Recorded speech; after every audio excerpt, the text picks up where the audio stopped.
As dusk falls over Karbala, home to some of the holiest sites of Shia Islam, a handful of people gather at a monument set up to commemorate slain anti-government protesters and activists.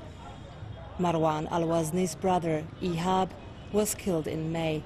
That flag belonged to the martyr, Ihab al-Wazni, and that flag over there as well. These are collectibles of some of the other martyrs from Karbala. Pictures of Wazni are plastered across the square, a testament to his prominent role in the protest movement and a painful reminder that his killers are still at large. Wazni, in the center, was the head of Karbala's protest coordination committee and one of 35 prominent activists and protest leaders murdered across southern Iraq in targeted assassinations. He was threatened many times. We are threatened every day. Letters are being sent to us from entities and people threatening us to not remain in these squares. But we will stay by our blood and we will not let go. We will not sell Iraq. The so-called October Revolution began in 2019. Across Iraq's south, thousands of young people demanded the toppling of the system installed by the United States following its 2003 invasion and the removal of an inept and corrupt ruling class that has failed to deliver basic services. They rallied against Iranian-backed political and armed groups who filled the power vacuum following Saddam Hussein's downfall and who now control many state institutions.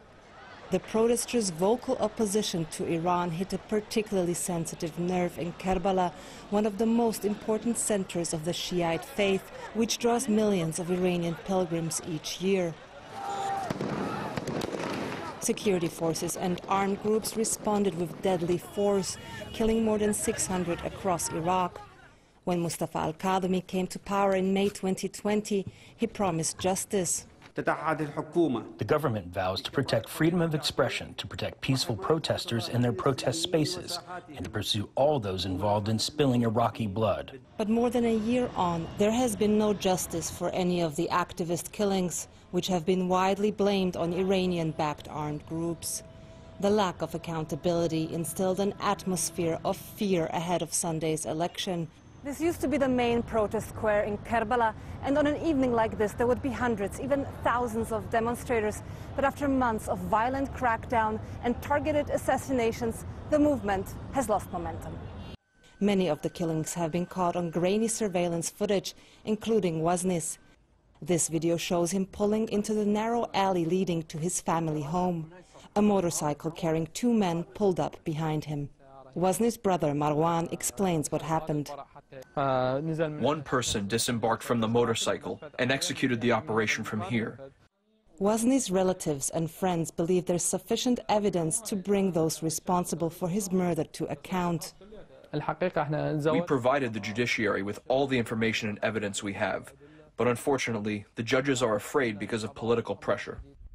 In May, shortly after Wazni was killed, the government arrested Qasim Musleh, a commander of a powerful Iranian-backed armed group. In response, militiamen laid siege to government offices, and the judiciary released him days later, claiming there was insufficient evidence to link him to Wazni's murder. The case has now been placed on hold. The environment of impunity has forced many activists into hiding. We head north to Iraqi Kurdistan, where many protesters from Iraq's south have sought refuge. Kamal Jabbar is a veteran activist who used to fight Saddam Hussein's government in the Kurdish mountains. Decades on, he helps the young protest movement in its own struggle against the current system. We are going into a farm in the mountains where we keep some of protesters, activists, because they cannot live in their hometown anymore due to threat from militias or the corrupt people within the government. Jabbar takes us to meet a close friend of Wazni. Ruda Hajwal is also from Karbala and has stayed in this safe house for 5 months. He has been threatened by the same men accused in Wazni's killing. Even when Ihab was alive, I used to receive a lot of threats.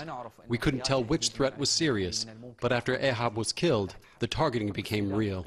That's because Hajwal possesses evidence in Wazni's case against Qasim Musleh, the previously detained militia commander, and his brother Ali. He secretly recorded a conversation documenting some of their threats to kill Wazni, but again, the judiciary didn't act. Hajwal sees this as proof that the armed groups affiliated with the Muslehs are more powerful than the state. The Iraqi state, in fact, is not even a state, because the basis of a state is that there are independent institutions. We don't have independent security or judicial institutions. The NewsHour has found that there are several arrest warrants that have not been executed in Wazni's case. That includes Ali Musleh. We tried to reach both Musleh brothers, but they declined repeated requests for comment.